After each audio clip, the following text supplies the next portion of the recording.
Yeah, I'm doing a master's degree in Utrecht, and the work I'm showing here was a project I did as part of that, and I'm now turning it into a master's thesis. So today is just kind of one part, one step towards a broader scope I'm working towards. So what I'm going to talk about is first give a quick review of intrinsically typed syntax trees, and then talk a bit about performing optimizations on them. And in particular, this one optimization I implemented, which is that binding elimination. And we also talk a bit about the correctness proof for that and kind of what are the next steps for me.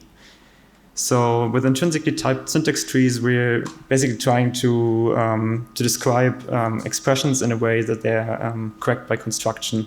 So I will use the Agda type system for that, and I will make sure that all terms are type safe and scope safe. And we can do that by, for example, let's say we have just a simply typed system with booleans and natural numbers. Then we will add a type index to the expressions that will always tell us for an expression what is the underlying type. So for example, for a value, we could put in a primitive value of the fitting type. And addition would always work on natural numbers, and so the type checker will always make sure that we are not going to add to booleans, something like that. It's a bit more complicated with bindings, so we want to make sure there are no bindings that are, like no variables used that are not defined or that are defined with a different type. So we use the Brown indices, and we keep track of all the bindings in scope, and we do that by positions, not using names, but just, we have a list of all the types. The length of the list corresponds to all, like the number of bindings we have, and for each of these we know the type, and the first one is the innermost binding, and so on.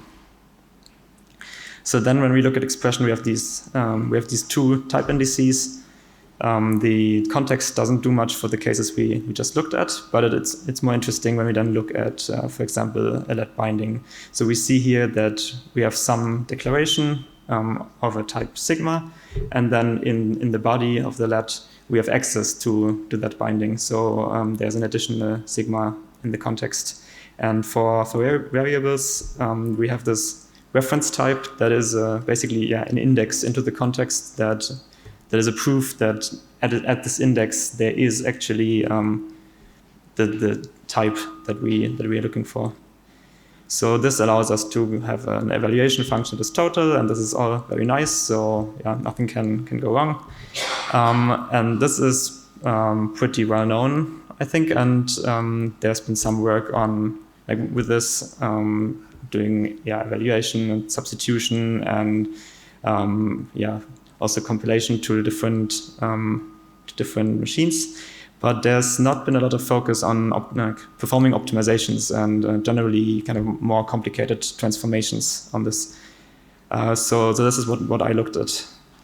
So since optimizations, like in any real-world compiler, are absolutely essential for performance, and often they're quite hard to get right.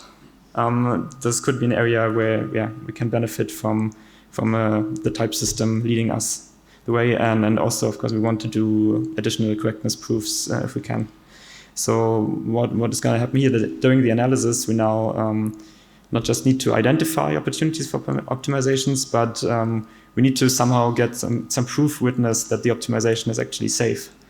This is going to depend on what kind of optimization we do. But for example, it could be if we want to remove an unused binding, we need some kind of proof that captures that the binding is actually unused. So and then for the transformation, of course, we need to satisfy the type checker. So we need to preserve type and scope safety, and then ideally we have some preservation of semantics. So then with that binding elimination, this is what I just mentioned. Sometimes a binding that is defined is never used, so we could remove them. So we can do a live variable analysis to do that. And here we do it by annotating each sub-expression with the subset of the context that is really used, which is in general going to be a smaller context. And to make this work in a nice way, we want to talk about these subcontexts. Those are not just any other context, but we know it's a context that has an order-preserving embedding into the original context that was there before the optimization. Yeah? So any of the bindings in there come from that original context, and also in the same order, because we just removed binding, we didn't reorder anything. And since we're going to need these embeddings in a lot of places, it turned out to be useful to just bundle them up. So whenever you're talking about some subcontext, you always have this embedding at hand. And this looks, as you can see there. So basically for every element of the context, we just say, do we want to keep it or do we want to drop it? And from that, you can extract the context again. Yeah, so, and it also has this additional kind of information where exactly everything comes from. So we can define some operations on it, can do like a subset-like relation on it. We can do a union, which would be like not obvious how to do with just plain contexts, because you miss all this information. And from now on, we will basically always work with these subcontexts. Yeah, we always have an expression indexed by some some context that we get from a subcontext using this kind of floor operator.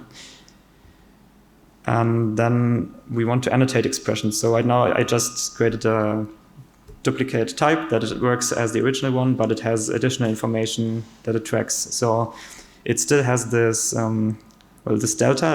It's a subcontext that corresponds to the gamma we had before, to the context. It works pretty much the same way, but we also have this delta prime that tracks the variables that are alive.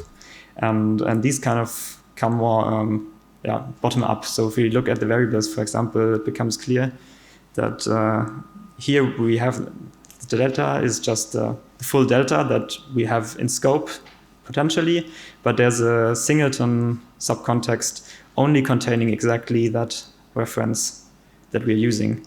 And when we, for example, do an addition or something with multiple sub-expression, we generally take the union of the used variables. So we can then relate these two types. So the thing we're most interested in is the analysis part that will compute some existential subcontext that is hopefully smaller than the original one, and then a live expression that lives within this context. And we can, of course, always forget this additional information. Yeah, so it's not really captured in the data type, but ideally it is just a plain annotation on top. So we assume whenever we want to forget, whenever we remove this additional information, we just arrive at the original expression. And this is something we can prove and that we will use later on. But there's not much more about the analysis that we will depend on.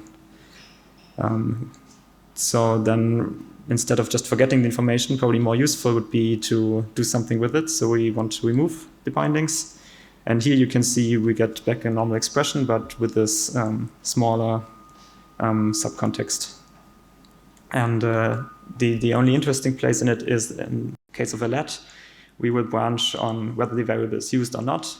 And if it's unused, just discard the let, basically. Okay, so then when we think about correctness, the algorithm is kind of split into two phases. First, we do the analysis, where we add annotations, and then we do some transformation. And this is also useful for the proof. It helps to kind of keep it split into two manageable chunks. And to do that, we also give a semantics to the annotated expression. And this one is almost the same as for the basic expression, but we also do this thing where in a let, we look at the variable and whether it's actually used. And if it's unused, we never evaluate the declaration.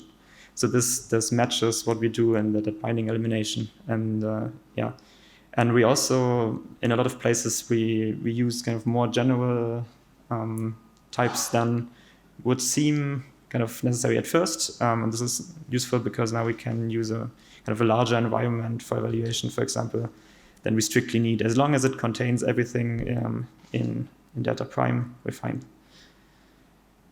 So then for the proof, what we want to prove, the preservation of semantics, is that evaluating after removing the bindings that we found in our analysis is just the same as evaluating the original expression. And we remember we had this information that forgetting the information is just the identity, So what we can, with some squinting, see is that there's kind of two small proofs we need to do. One relates the evaluation of the optimized expression to this eval life, and the other the evaluation of the basically the original expression where we just forgot the annotations again. And once we have these, we arrive at our goal. And except for the let case, it's all just congruence, and then there's a few small lemmas we need there about like substitutions and so on. But it's pretty manageable. So then what is next? So one thing is the language I looked at was pretty simple. So it only had, for example, let bindings, not even general like lambda abstractions, so not a lambda calculus. But this is one thing I'm working at, and it seems like it's making some things slightly more complicated, but not a fundamental issue. Recursive bindings could also be interesting to look at, and then mainly there's just a lot more different analysis that one would want to do. One could think about a strong life variable analysis. That's something I mostly did already. There's different ways of doing that, but you can also move bindings around, and when there are common sub-expressions, you can avoid recalculating them by pulling them out into some bindings and replacing the expressions with this variable that hopefully has the same semantics then. And once I looked at a few of these, hopefully there will be some patterns that emerge, some kind of general ideas, maybe some kind of these generalized approaches, as we saw before. Data type generic, but this is kind of still to be seen. It's hard to generalize from just one or two cases. So the code for this is all online, and also the extended abstract and a bit more detailed report.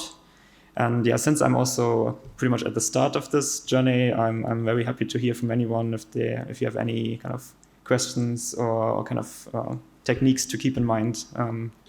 Also feel free to ask me or just talk to me during the conference whenever you want. Okay, that's it.